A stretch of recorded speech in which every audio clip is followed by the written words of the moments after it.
बेहतरीन drama zero four के इस एपिसोड में आप देखेंगे कि इर्सा की जो फूफो सास हैं यानी कि कमाल की फूफो जान है, वो कमाल को अपने घर फ़ोन करके बुलाती है। इस पर वो कहता है कि क्या हो गया फूफो जान, मुझे तो ऐसा लग रहा है जैसे आप मुझसे खफा हैं, आखिर क्या बात है, आप इधर क्यों नहीं आ रही हैं।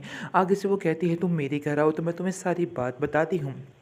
जैसे ही कमाल उसके घर जाता है तो वो उसको कहती है कि तुम्हें इरसा और आइज़ल के दरमियान फ़र्क रखना चाहिए। तुम जानते हो कि आइज़ल तुम्हारा खून है, तुम्हारी बेटी है, ये बात तुम्हें कभी भी नहीं भूलनी चाहिए।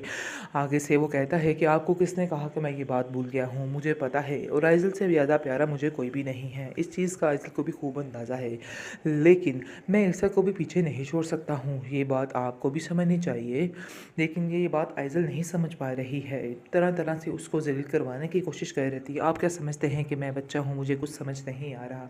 मैं सब कुछ जानता हूँ और सब कुछ समझ है मुझे कि आखिर हो क्या रहा है, चल क्या रहा है। ये अलहदा बात है कि मैं बोल नहीं रहा हूँ।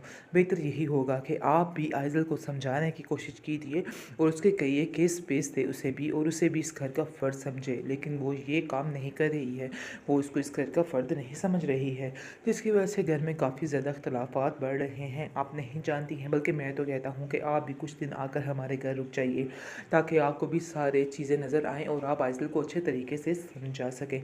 इस पर वो कहती है कि आइज़ल को समझने की ज़रूरत नहीं है, बल्कि तुम्हारी बीवी को समझने की ज़रूरत है, इसलिए तुम्हें उसे ही समझना होगा। उसे समझोगे तो फिर तुम्हारे लिए बेहतर होगा, वरना मज़ीद मुश्किलात और बढ़ सकती हैं। तुम आइज़ल को तो जानते ही हो, वो बिल्कुल भी उसको पसंद नहीं करती, और ये ना समझना कि इरसा उसको पसंद करती है, इरसा भी उसको बिल्कुल पसंद नहीं करती।